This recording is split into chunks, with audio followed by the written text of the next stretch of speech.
ನಮಸ್ತೆ. ನಾವಿವತ್ತು ಬ್ರಹ್ಮಕಮಲ ಹೂವಿನ ಬಗ್ಗೆ ಒಂದಿಷ್ಟು ಮಾಹಿತಿಯನ್ನು ತಿಳಿಯೋಣ. ಬ್ರಹ್ಮಕಮಲವು ರಾತ್ರಿ ಮಾತ್ರ ಅರಳಿ ಮುಂಜಾನೆಯಾಗುವಷ್ಟರಲ್ಲಿ ಮುದುಡಿ ಹೋಗುವ ದೈವಿಕ ಹೂ ಆಗಿದೆ. ಬ್ರಹ್ಮಕಮಲ ಒಂದು ಪೌರಾಣಿಕ ಮತ್ತು ಧಾರ್ಮಿಕ ಮಹತ್ವವುಳ್ಳ ಹೂ ಆಗಿದೆ. ಇದನ್ನು ಸೃಷ್ಟಿಕರ್ತ ಬ್ರಹ್ಮನು ಧ್ಯಾನ ಮಾಡುವ ಹೂ ಎಂದು ಪರಿಗಣಿಸಲಾಗುತ್ತದೆ. ಬ್ರಹ್ಮನು ವಿಷ್ಣುವಿನ ಹೊಕ್ಕಲಿನಿಂದ ಹೊರಹೊಮ್ಮುವ ಕಮಲದಿಂದ ಜನಿಸಿದನೆಂಬ ನಂಬಿಕೆ ಇದೆ. ಅದಕ್ಕಾಗಿ ಈ ಹೂವಿಗೆ ಬ್ರಹ್ಮಕಮಲ ಎಂಬ ಹೆಸರು ಬಂದಿದೆ.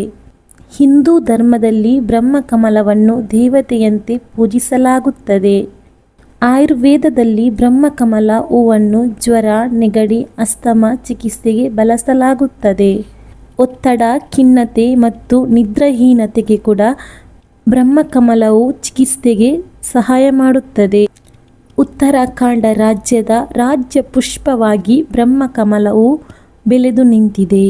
ಬ್ರಹ್ಮಕಮಲವು ಹಿಮಾಲಯ ಪ್ರದೇಶಗಳಲ್ಲಿ ಹೆಚ್ಚಾಗಿ ಕಂಡುಬರುತ್ತದೆ. ನೋಡಲು ಸುಂದರವಾದ ಈ ಹೂ ಆಧ್ಯಾತ್ಮಿಕತೆ ಮತ್ತು ಶುದ್ಧತೆಯ ಸಂಕೇತವಾಗಿದೆ.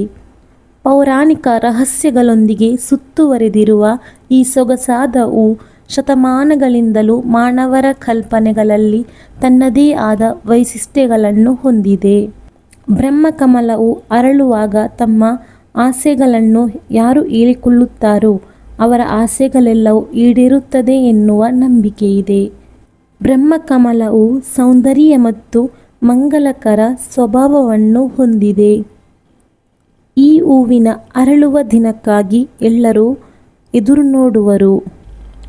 ಧನ್ಯವಾದಗಳು. ಸಿಗೋಣ ಮುಂದಿನ ವಿಡಿಯೋದಲ್ಲಿ. ವಿಡಿಯೋ ಇಷ್ಟವಾದಲ್ಲಿ ಲೈಕ್ ಮಾಡಿ, ಹಾಗೆ ಸಬ್ಸ್ಕ್ರೈಬ್ ಮಾಡಿ.